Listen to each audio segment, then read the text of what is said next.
Bonjour, bonsoir, chers téléspectateurs. Nous nous retrouvons aujourd'hui pour notre deuxième émission. Bonjour, sœur Vanessa, comment ça va? Ça va et toi? Ça va très bien, merci. Très bien depuis la dernière fois. Ça va très bien. Top, génial.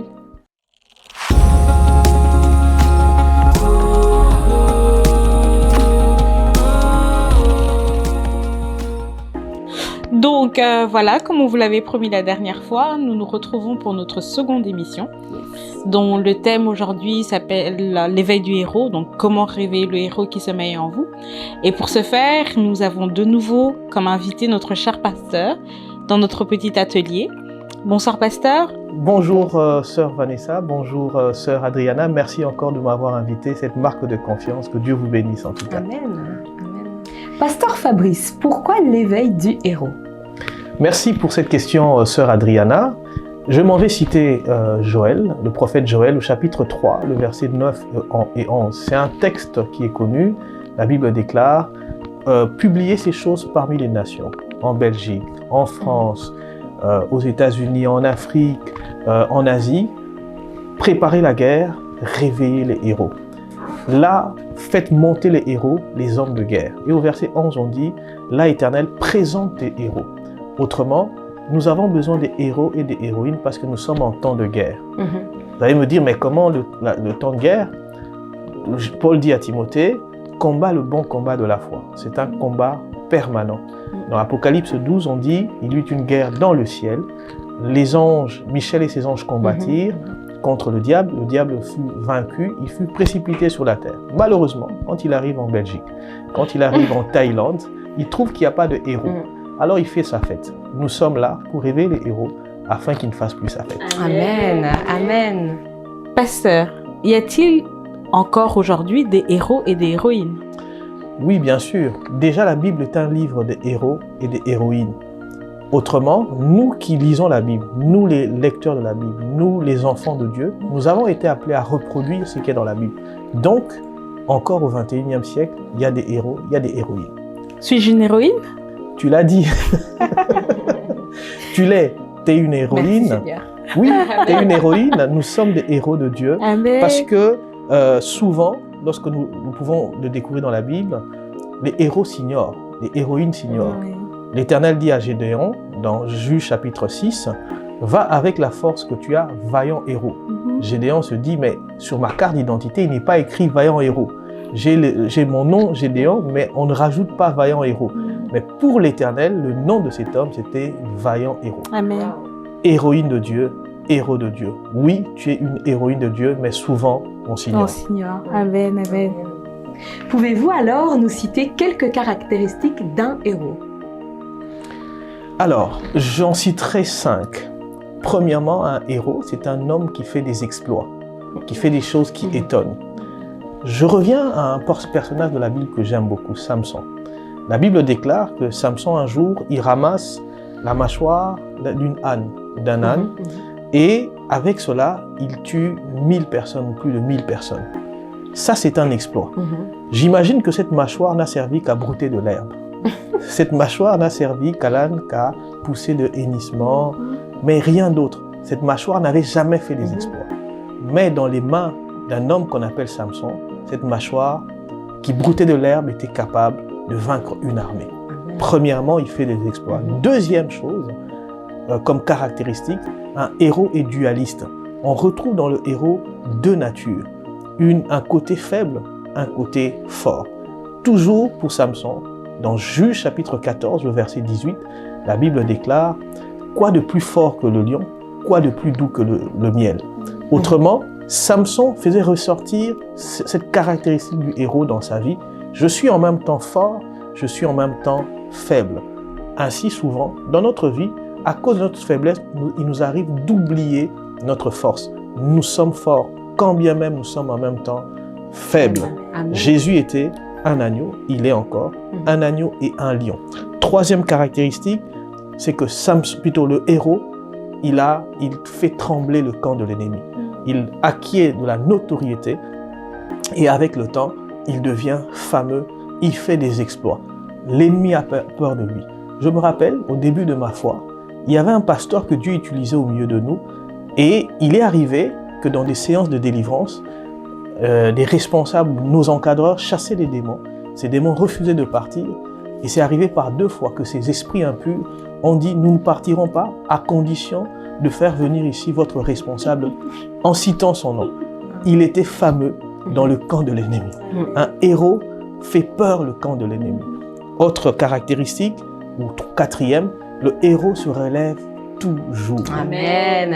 Amen. J'aimerais m'adresser aux téléspectateurs. Tu dois te relever. Le héros peut être mis par terre, KO, mais il se relève toujours. La héroïne aussi. La Bible nous parle toujours de Samson. Il n'a plus la vue, on a crevé ses yeux, il ne voit pas. Mais il arrive à faire un plus grand exploit que quand il avait ses yeux. La Bible déclare qu'il a détruit tout un royaume en ayant les yeux crevés. Pourquoi? Il s'est relevé de nouveau. Si tu es aujourd'hui KO, si tu as été trahi, si tu as été abusé, si tu n'as pas obtenu ce que tu recherchais dans ta vie, si tu as l'impression que tu es au pied du mur, j'aimerais t'inviter à te relever de nouveau parce qu'un héros se relève toujours. Amen. Dernière caractéristique que je donnerai, un héros s'entoure des héros et des héroïnes. Oh oui, il faut savoir, être accompagné des personnes qui sont comme soi. On dit dans le monde, qui s'assemble se ressemble. Dans 1 Chronique, chapitre 11, le verset 10, la Bible dit « Voici la liste des vaillants héros qui étaient avec David. » David avait 33 vaillants héros qui l'accompagnaient. 3, c'était ses gardes du corps rapprochés. Il y en avait encore 30. Ils ont fait des exploits extraordinaires. L'un d'eux, la Bible dit qu'il a pris une lance, il a lancé son javelot sur 800 personnes. Ils sont morts en un instant. Quel exploit! Autrement, nous voyons que David n'était pas le seul à faire des exploits, il savait s'entourer. Je t'invite donc à trouver les héros et les héroïnes de ton temps afin de marcher avec eux. Amen. Avec tout ça, on a l'impression que le héros est infaillible finalement. Mais j'ai encore une petite question. Est-ce qu'un héros peut-il pleurer, peut-il être ébranlé? Absolument. Psaume 89 présente David comme un héros. Mais lorsque nous lisons la Bible, surtout les psaumes, nous voyons que David pleurait beaucoup. Un héros peut pleurer. Désolé de le dire, un héros peut être ébranlé. David a beaucoup pleuré, il disait que même sa couche était remplie de larmes. Ça peut arriver. C'est au fait ce côté faible du héros. Ainsi, je parle à des gens, je sais que vous êtes aussi, il vous arrive de pleurer. Il nous arrive à tous de pleurer. Hébreux 5:7 déclare « Christ au jour de sa chair a présenté à Dieu des prières avec des grands cris et des larmes. » Oui, le héros peut pleurer, les héroïnes, pas seulement les héroïnes, les héros aussi. Amen. Pasteur, si je comprends bien, les héros peuvent traverser des périodes de crise. Absolument. Nous avons parlé de David, c'était un héros. Ouais. Regardez le CV de David. Son CV, c'est dans le psaume 23. Il dit « L'Éternel est mon berger, je ne manquerai de rien. Il me conduit, il me dirige, il me fait reposer. » En fait, il présente toute sa vie. C'est comme ça qu'était sa vie. À un moment, il dit « Lorsque je traverserai la vallée de l'ombre de la mort, je ne craindrai aucun mal. » Et puis il termine en disant « Désormais, le bonheur et la grâce m'accompagneront. » Autrement, il dit « Je ferai ceci, j'expérimenterai cela, mais il y aura des temps de crise. » Oui, effectivement, le héros peut traverser des temps de crise. J'aime souvent l'image de la femme qui est en train d'accoucher. C'est une image dure. On a l'impression qu'elle va perdre la vie, mais elle finit toujours par remporter. Elles sont des héroïnes. Oui, elles semblent, permettez-moi l'expression, peut-être faibles, mais combien elles font des exploits. Et nous voyons même des femmes accoucher. Un enfant, un doublé, plutôt des jumeaux, des triplés, des quadruplés. Ce sont des exploits. Amen. Ainsi, nous comprenons par là que nous pouvons être en même temps fragiles, mais nous avons la force du Seigneur. Amen. Un héros peut traverser des temps difficiles. Tu peux traverser des temps difficiles. Tu peux traverser des temps difficiles. Souviens-toi, tu es un héros, une héroïne de Dieu. Amen. Amen. Dites-nous, j'aimerais revenir sur le deuxième caractéristique que vous nous avez cité, qui était le héros est dualiste. Est-ce que vous pouvez approfondir un petit peu? Bien sûr. Nous avons parlé de Samson. Nous sommes dans Juge chapitre 14. Samson, c'est vraiment le héros parfait, vraiment l'image du héros. Il dit « Quoi de plus fort que le lion, quoi de plus doux que le miel ?» Et plus loin lui-même, il explique en disant « De ce qui se mange est sorti ce qu'on mange. Du fort est sorti le doux. » Souvent, on pense que le héros, il est toujours fort, mais de lui peut sortir de la douceur. J'aime bien l'image du Seigneur Jésus-Christ, qu'on présente comme l'agneau de Dieu. Mais la même Bible le présente comme le lion de la tribu de Juda. J'ai toujours dit que le chrétien est plein de douceur, et même la Bible en parle, mais le même chrétien doit être un héros. En ce qui concerne la bataille, pas de faiblesse. Il faut appliquer de la force. Dieu a besoin de héros aujourd'hui. Cette dualité, c'est que nous sommes en même temps lion et miel, miel et lion. Oui, nous avons du sucre, nous avons de la douceur, mais nous avons la force du lion, prêt à bondir dans le champ de bataille. Amen. Ici, voilà, pour essayer d'éclaircir un peu, on parle de l'éveil du héros, donc du réveil, ce qui signifie qu'il se lève. Mais quelles sont les raisons qui pourraient l'emmener à dormir, en fait, à s'endormir ou à être inactif? Il y en a deux. Premièrement, et ça va vous surprendre, souvent après les grandes batailles, le héros s'endort. Vous allez me dire, mais c'est une grande victoire. Oui, la Bible dit que Samson, après avoir tué 1000 hommes, qu'est-ce qui se passe? Il est aux portes de la mort. Les gens perdent, ils ne sont plus attentifs, ils ne sont plus vigilants après une grande bénédiction, une grande visitation. Ils ne savent pas que c'est à ce moment-là que le diable peut les avoir. Qu'est-ce qui fait que le héros dort? Mais il vient d'une grande victoire. La héroïne dort, mais elle vient d'une grande victoire. Comme on dit, s'endormir sur ses lauriers. Exactement. Voilà. Tu es tellement béni que tu oublies que le temps de la bataille n'est pas fini. Exactement. Donc, la victoire, la bénédiction, la visitation peut nous pousser au sommeil. Et David, et plutôt Samson, crie à Dieu en disant « Me laisserais-tu mourir maintenant après une telle grande victoire? Pourquoi il y a un danger après une grande victoire ?» Prions que Dieu nous garde éveillés. Amen. Deuxièmement, c'est le fait d'oublier que le combat spirituel est permanent.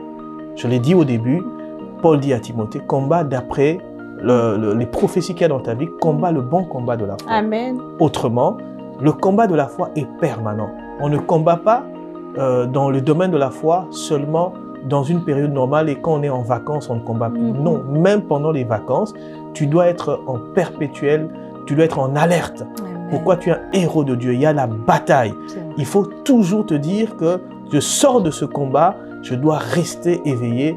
Pourquoi? Parce que le combat spirituel est un combat permanent. Comme Christ, il était toujours en bataille. Je termine en citant le prophète Élisée qui dit à son serviteur Géasi, est-ce le moment d'acheter et de vendre? Est-ce le moment de commercer? Est-ce le moment de faire ceci ou cela? En réalité, celui qui est sur le champ de bataille est focus, concentré à demeurer, à combattre, car nous sommes des héros, des héroïnes qui combattons pour la gloire du Seigneur. Amen, amen, amen. Je suis une héroïne de Dieu. Toi qui me regardes, peux-tu le dire avec foi et conviction? Je suis une héroïne, un héros de Dieu et j'accomplis des exploits avec Dieu, avec le Seigneur. Amen, amen. Oui, voilà, je suis une héroïne de Dieu. Je me lève pour épouvanter le camp de l'ennemi. Amen. Je suis une héroïne de Dieu. J'accomplis des exploits, j'accomplis des merveilles parce que le Seigneur est avec moi. Alléluia. Donc nous devons vraiment nous lever et reconnaître notre identité en tant que héros et héroïne de Dieu. Amen. Amen, amen, amen. Waouh, c'était une vraie bénédiction, pasteur. Merci encore pour ce message. Merci beaucoup. Et j'espère que les téléspectateurs seront bénis autant que nous. Vraiment. Autant que nous. Merci beaucoup.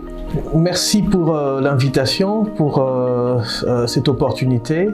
En tout cas, pour moi, je pense qu'il est important de traiter d'un message aussi important. Demeurons, restons en tout cas sur le champ de bataille. Amen. Le Seigneur nous appelle ses héros, ses héroïnes. Tu es un héros de Dieu, il compte sur toi. L'ange ne descendra pas, c'est à toi de combattre. Même si c'était difficile pour Samson, pour David, ce sera aussi difficile pour nous, mais nous pouvons demeurer sur le champ de bataille. Amen. Avant de nous quitter, l'Assemblée chrétienne Le Doigt de Dieu organise un séminaire sur le réveil du héros. Donc, le rendez-vous est pris du 18 au 20 mars. Nous vous y attendons nombreux. Il y aura également un live pour ceux qui sont loin, qui sont en dehors de Bruxelles ou de Belgique. Et à très bientôt. Nous espérons donc vous y voir nombreux. Merci de nous avoir suivis. Merci. Merci d'avoir été avec nous ce soir et nous espérons en tout cas que vous avez été réellement bénis. Nous avons été bénis. Amen. C'est clair. Et donc on vous dit à bientôt. À très bientôt et que le Seigneur vous bénisse. Que le Seigneur vous fortifie. Amen. Amen. Au revoir. Au revoir.